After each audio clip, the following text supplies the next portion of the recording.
Welcome back to another beautiful day in southwest France. Just going to continue a bit of work. We've got some nice blue skies, sunny weather, so I'm going to do the resealing of the roof today. And yesterday's work was putting the outside panel for the toilet in, and there it is. So yes, we just need to get up onto the roof, which is quite low, as you can see, and this is what we're going to be repairing. This is old sealant that's been used around the edges, so get up there and clean it off, strip it off, and then I've got some new sealant which arrived courtesy of Temu yesterday, so we'll get on and get that cleaned up and get it started. So, a bit better view of what we're going to be doing. So we've got, this is the tape.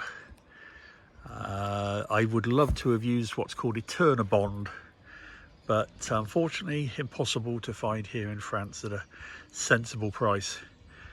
This is about 15 euros for 20 meters. So that's the way we're going to go today. So yep, the roof is made in two parts. So this is just bare aluminium, and the back there is painted, but you can see where somebody has repaired this previously.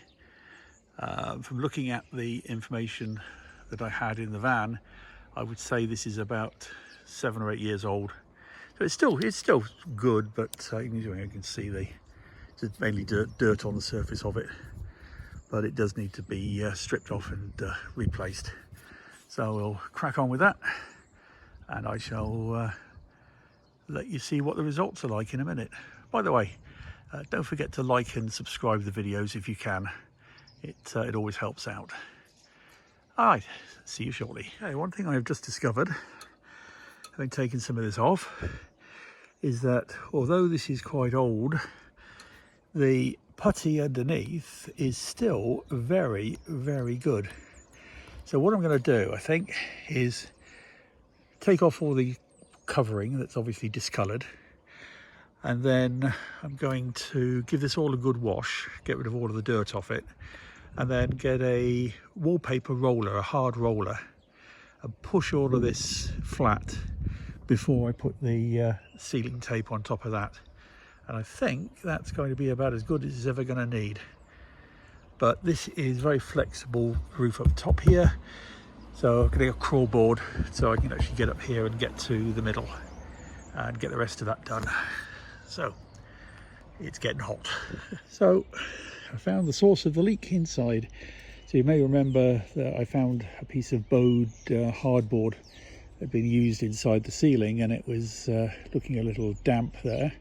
And I've just found the source of the leak. We've got a little hole just here, and there was a slight channel, so when the water sat on the roof, that's where it went. So time to seal that little hole up when we get up here with the sealant. So yeah, glad I found that. That's one less thing to worry about. Okay, that's got most of the old stuff off, but I've left some of the mastic underneath it at the moment, because I think if I roll that down after I've cleaned it, that'll still keep a good seal, and then the other one will just lie on top of it. But yeah, so gonna clean it out with some alcohol, because that won't dissolve the putty, the mastic, whatever you call it, and we'll crack on and see how we get on. But yeah, it's a nice day for everything to dry out, so that's good. See you in a bit. There's a bit I hate, all the cleaning. So good scrub, plenty of washing up liquid, rinse it all off, and then give it a good wipe over with denatured alcohol, and then we can start putting the strips back up and putting all that tape back on there to protect it. Somebody in the past has put some screws through here to hold a curtain rail. Well, as this entire roof is going to be covered in solar panels very shortly, I think those have got to come out next as well. So another job to add to the list. Okay, just starting to lay the tape down now, and I'm going to align it with this edge of the guttering, because there is a seal on the inside here and I want to cover all of that up. So the secret with this stuff is to start off on the edge that you want to keep the cleanest looking, and then slowly work your way back, and then I finish it up with a roller. It's just a piece of conduit pipe extension. Secret again, don't press too hard. You want adhesion, but you don't want to squeeze the mastic from underneath the tape. The tape consists of a UV protected layer, and then underneath that is a layer of sticky butyl rubber, and it's protected with a clear plastic sheet. So you just work your way along, and as I say, just don't press too hard, otherwise you'll end up squeezing the stuff out of the edge. And we're just working our way down, making sure that it's well stuck down. It's all been cleaned with alcohol beforehand, just to remove any grease. So I'm just going to carry on, and I'll see you in a short while, a long while, because this is going to take a bit. See you soon. Okay, got a couple of pieces in there.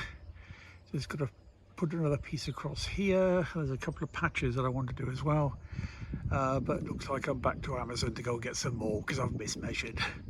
I bought 2 rolls thinking that would be sufficient. It looks like I'm going to need maybe another 2 will cover it, so I'll get those ordered so we can finish off the front. But at the moment I'm just rolling down the edges, making sure that this is well stuck, but looking good so far. Okay, we're jumping around a little bit today because I'm waiting for things to arrive. So still waiting for the tape for the roof, finish that job off, and waiting for the panels for the bathroom to finish that job off. And so I've just been running around looking for bits of rust or scratches or anything else. I can't get the exact paint at the moment, so this one is good enough for the time being. Paint seems to have gone up in price a lot these days. Don't know what that cost me, but it was not very cheap. And then I use this as well, so getting into all the nooks and crannies with some wax oil. Again, I used to have large gallon drums of this, but it's so expensive now that I'm kind of limiting it to just using it in specific areas, bearing in mind that the metal parts are really the chassis and the cab, so there's not a great deal to have to deal with. The rest of the body, of course, is all aluminium, as we saw the other day, very, very thin aluminium. But yeah, I mean, generally speaking, it's in very good condition. Just some little marks here and there, you know, doors caught there, just needs to be finished off. A little bit in the corner, you can see the slight discoloration from the different paint, but I will get the original Renault paint to put a top coat on to disguise it. And then under the bonnet here, pretty good condition. The chassis is very, very good. Just started to give that a bit of a spray down there and clean it all up. But so there's not much under here that needs to be done, apart from just the little edges, and it's just my attentiveness to detail. God, my old father would have laughed at me as me saying that. But yeah, just bits and pieces here and there today, and then we'll crack on as soon as the rest of the parts arrive. Good morning, another beautiful morning here in southwest France, and got a couple of little jobs to do today whilst I wait for the rest of the tape to arrive, which I've ordered from Amazon. I couldn't wait for Temu for that because we need to crack on. And I've also ordered the solar panels, and so that's an upcoming episode, installing the solar panels and all the electronics to go with it. So today got a couple of jobs to work on, but one of them is going to be just resealing. You can see that join there between the box unit and the original cab, and it looks a little bit suspect. There is a rubber seal in there, so I don't think it's leaking, but where the cab has been repainted at some point, it looks a bit suspect up there, certainly trapping water if not leaking it. So I just want to get there and get that resealed. And then one other little job, which I have given my dear wife to do, is around the back here. Get up on the step. There was a logo. So what we've done is we've recreated that using the Cricut software, because she has a Cricut Joy. And we're going to redo those. Those were originally orange, believe it or not. They have completely faded. But then again, after 42 years, kind of expect that. So those are the next ones to be sorted. There's two missing down the side, according to the original brochure that we've managed to find. So we'll redo those at the same time. So just waiting for that to arrive. And then, as I said, that very shortly is going to get covered in solar panels. Going for the flexible ones. They are not as long lived as the solid ones, but there's a lot less weight. And bearing in mind I need to lift that roof up every time we stop, I can't afford to have too much weight up there. So, and also of course the height. I don't want to add 4 or 5 centimeters to the height of that, because we're getting through the barriers of the various car parks that we're going to be in. So yes, so that's the jobs for today, and everything else is looking good. We've managed to get that centre piece put back in the cupboard there, so that's all padded out now with an extra piece of plywood, so that's nice and solid. And we've also done a little bit of painting underneath, just touching up on areas where there's a little bit of corrosion on the surface. No major rust or anything.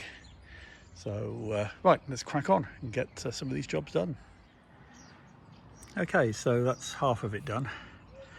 Wipe down first of all with denatured alcohol. Make sure it's nice and clean. And then this used 2 or 3 runs of the Sikaflex 522. That's what we use for everything.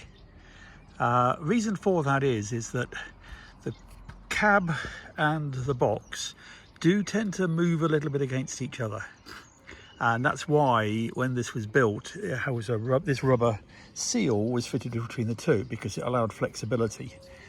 And if you use any form of filler, it's just going to crack, which you can probably see over there where somebody has previously done some work on it.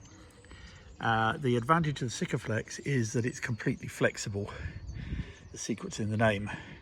So once this sets off, it's going to be able to move a little bit as the 2 parts move against each other. Also, it's important to try and get a really smooth finish on it. Not so much because of integrity of the finish, but also because if you leave it with bumps, etc., then it's just going to collect dirt, and eventually it'll cause it to fail. So best is to leave it there. The rain will wash off all of the dirt as it accumulates, and it should last a long time. Best way of smoothing it off: saliva. Lick a finger, do a bit, wipe your finger off, lick it again, and just keep going until you've finished it. So now let's do the other side, and that's another job to tick off the list. See you shortly. Okay, one more little job to do, just to remove these bolts along the top here for that curtain track that somebody's put inside, because this is obviously going to interfere with the solar panels. But you can see the space that we've got here, and essentially we've got 400 watt solar panels on their way from Germany, which we're going to be using across this space here. Now the interesting thing that I've got that probably others don't have is that somehow we've got to run the cables in a way that they come off the roof down into the main roof, but they don't get caught up or flap around when we're driving down the road. So a little bit of creative thought to go into that. But for the moment, I'm going to just crack on, get these off, and then get the holes all sealed up so that they don't leak. All right, let's see see how this is going to be a problem or not. And of course, there's always one. So this one is just rusted up completely, and whatever is underneath it is spinning. So might need to be a little bit creative with this. I could Dremel it off. Don't really want to. Might see if I can put a pair of vice grips on the top here and then get it from underneath. Get a bit of penetrating fluid on this just to loosen it up a bit. Right, let's have another go. So when you're working on vans like this on your own and you need two hands, two people, one to hold the bolt at the top and one to hold the bolt at the bottom, sometimes you have to be a bit ingenious.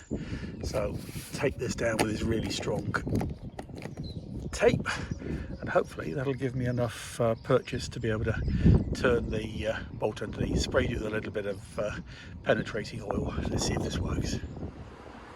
Yeah, of course it worked. Problem solved. Right, let's get this off and get these holes sealed back up again, and on to the next job.